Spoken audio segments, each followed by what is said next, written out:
Yo, what is going on, boys? And welcome back to the channel once again with Exhausted. So guys, I'm filming this straight away after the interior reveal of the MX-5.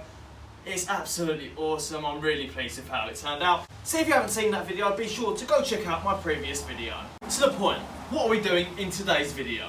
So what we're going to be doing is we're going to be doing some work in the tuning software for the ME221.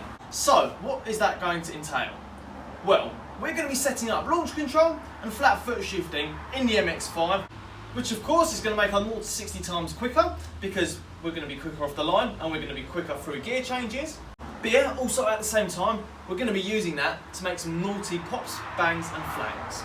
So, when I originally got the car mapped at Scuzzle Motorsport, Nick, the guy who tuned it there, really awesome guy, so if you need anything with your MX-5, be sure to shoot over Scuzzle a message or give him a call.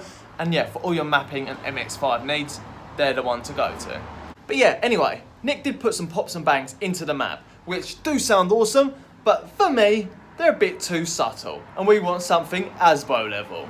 Because yeah, we want some naughty flags and some proper shotgun bangs.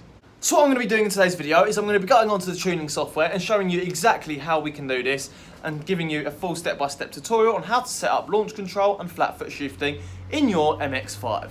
So without no further ado, let's go. So yeah guys, you've joined me in the MX-5. So yeah, what I'm going to do, I'm going to get out the laptop and load up the tuning software, which is like ME221, I don't know how you pronounce it, M-E-I-T-E. It's how you spell it, so that's probably better. But yeah, what I'm going to do is I'm going to load up the laptop and connect the ECU. I'm not going to show you how to connect the ECU. If you don't know how to do that, then you're probably best not fiddling around with the settings in the tuning software anyway. What I'd advise doing first is going on the Motorsport Electronic website. They've got such a wealth of content and instruction manuals on there, so you can get to grips with the tuning software and get to grips with everything to do with your ECU. So yeah, I'd highly recommend doing that first before you start fiddling around with settings in the tuning software, because it can be dangerous for your engine. So yeah, what we'll do is we'll catch up when it's all connected to the car and we'll go through how to set this up. So guys, we've got the ECU connected to the computer and we've gone on the ALS/launch tab up here, which you can see right there, and now we've got this loaded up. Now we want the source to be digital pin and switch active state to be low. So basically when you engage and disengage the clutch, this should go on and off, but it doesn't, which means that the clutch switch is broken, which is a common fault on most MX-5s. So I'm going to disconnect all of this and show you guys how to fix that, and then we'll continue with setting up launch control. Just before I show you guys how to fix this clutch switch, I've noticed it stinks of fuel in the cabin, so we've definitely got a fuel leak, and I've had a little look around and it's coming from one of the injectors. So what I'm going to do, I'm going to take out the fuel rail again and clean that up nicely, because it looks like it's leaking out the bottom where it goes into the block or into the head. And then yeah, hopefully that is sorted, because that's a big issue. We don't want a fuel leak inside the engine bay, because that's a massive fire hazard.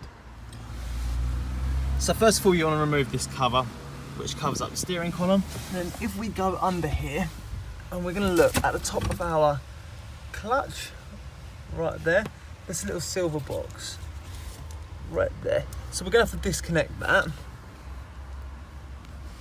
Now I can see that it's being held in with a bolt and a little wiring harness, so we're going to disconnect that and take that completely out of the car.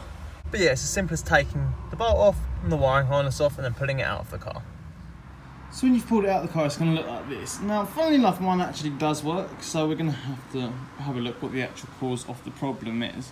But yeah, you'll know if it doesn't work because this won't spring back when you're pushing it in. So say for example this doesn't work, which this breaks quite often, so I may as well show you. We've got, if we look at the top 4 tabs, which I've pulled up already, and then you literally just pull this section out, and if you look in there, you've got a little spring right there. Now this can be replaced with a spring from like a ballpoint pen or something like that. So if that is broken, which 9 times out of 10 it will be, then yeah, just replace that spring and put it back together. Now that you've fixed your clutch switch, which I didn't have to, but I thought I'd show you how anyway, you're going to go ahead and just reverse the process and reinstall it back in the car by literally putting this in, threading it in, and then tightening it with a 17mm spanner, just to tighten this bolt, and then attaching back in your wiring harness. So, after a bit of research, we've worked out what the problem is. So there's nothing actually wrong with my clutch switch, but because the clutch switch is wired in parallel to the neutral switch, then it just seems to not work very well. I spoke to Motorsport Electronics, and what they said we need to do is we need to run a wire from pin 1V on the ECU, which is the clutch switch pin, basically. So we're gonna have to cut that wire and run a new bit of wire straight from there, from the ECU, all the way up to the clutch switch, and then from the other side straight to ground, and that should solve our issue. Now, since it's raining, I don't want to be doing wiring, and I don't want to be fiddling around with the ECU and risk it getting wet, anything like that. So what we'll do is we'll wait till it stops raining, and then we'll crack on and do exactly what I've just said. And then, yeah, hopefully that switch status will change when we engage and disengage the clutch. And yeah, from there, we'll go test it out. In the meantime, I'll go through the settings with you guys on the computer to show you exactly what you want to put in. Now, disclaimer, I'm not responsible for any damage to your engine or your car. These are the settings which I've been recommended by a friend on Instagram, a guy called Will. I'll leave a link to his Instagram up here. So yeah, check him out if you're interested in seeing his build. Really awesome, really clean. But yeah, let's flip the camera and show you the settings on the computer which we've gone for. So as you can see, our source is digital pin and switch active status is low. Now for launch RPM, it's got 4,000 on there. We're going to change that to 5,000. So can that be a bit better? The VSS limit, we're going to set to 0, and we're going to do that, and that's going to basically allow us to enable the clutch switch and allow it to work. Then for ALS, which is basically flat foot shifting, we're going to set it, oh, it's not enabled, so we want to enable it. Settings I've gone for ALS, so we've got max TPS 8, min RPM 4,800 and max RPM 7,250, because that's roughly the range which we're going to be between when we're going to be using our flat foot shifting. Min CLT 50, max CLT 110, ALS retard, so that's basically when ALS is active how much we're going to retard the ignition timing. I've got 120. Bang, bang, bang, bang, bang. Then max active time, so that's the maximum amount of active time that the ALS can be active for. And then min delay time, which is a second, so we've got 40 seconds and 1 second. So yeah, they're the preliminary settings which I've gone for both of these. What we're going to do afterwards when it's all wired up is we're obviously going to take it for a test drive, see how it performs, and then from there we can slightly alter the settings to get them bang on exactly how I like it. But guys, be aware it's going to be slightly different for everyone, how you prefer it. And yeah, basically that's it. So it's really straightforward to do. But yeah, we'll catch up when it stops raining. I'm going to go have a bite to eat for lunch. And what we'll do is we'll start wiring the wire from the ECU all the way up to the clutch switch and to ground. And then yeah, we'll be ready to rumble. Don't just love it when a 10-minute job takes an hour and a half. What I was doing, I was just trying to fix out that fuel leak inside the engine bay where it was leaking for an injector. It should be sorted now, but I haven't tested it because I haven't reconnected the battery. Because obviously we're going to have to disconnect it again to do this wiring on the ECU to get the launch control sorted.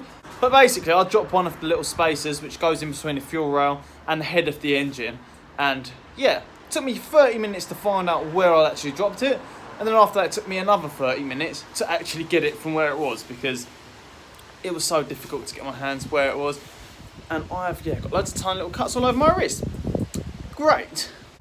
So what we've done is we've removed the carpet back and removed the ECU cover plate, and basically as you can see on the 95 it's a 2-plug ECU. The plug we're going to be taking out is the smaller plug, which is this one right here. So yeah, I'm going to go ahead and pull this harness out, and then I'll show you exactly which colour wire which we need to cut. So we've pulled it out, and what we're going to be doing is we're going to be cutting the slot 1V. Now you can see which one this is on the wiring diagram, and guys, please be aware. If you're doing this on your MX-5 at home and it's not a 95 1.8 model and it's not the exact same, then what I'd recommend doing is looking at the wiring diagram to make sure you're cutting the correct wire.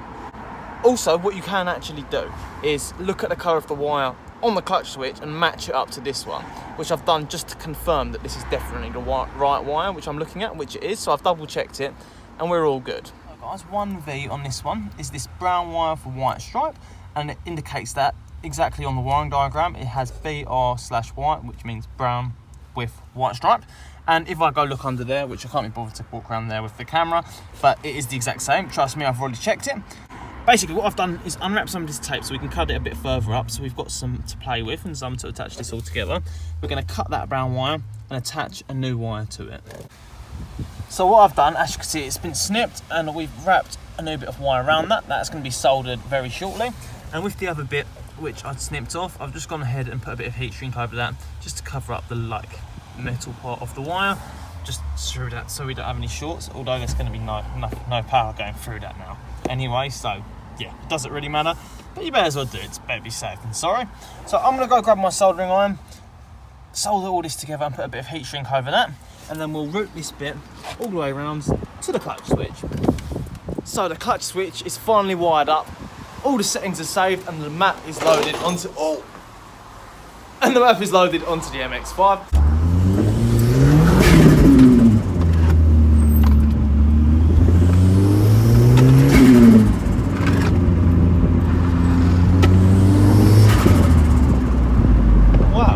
Up better than I remember it. Right guys, I'm just editing this video at the moment and I've decided I'm going to be a bit of a savage. Yeah boys, I'm going to make you wait for the rest of the video to hear the pops and bangs and to hopefully see some nice flames if I can get someone to film it for me.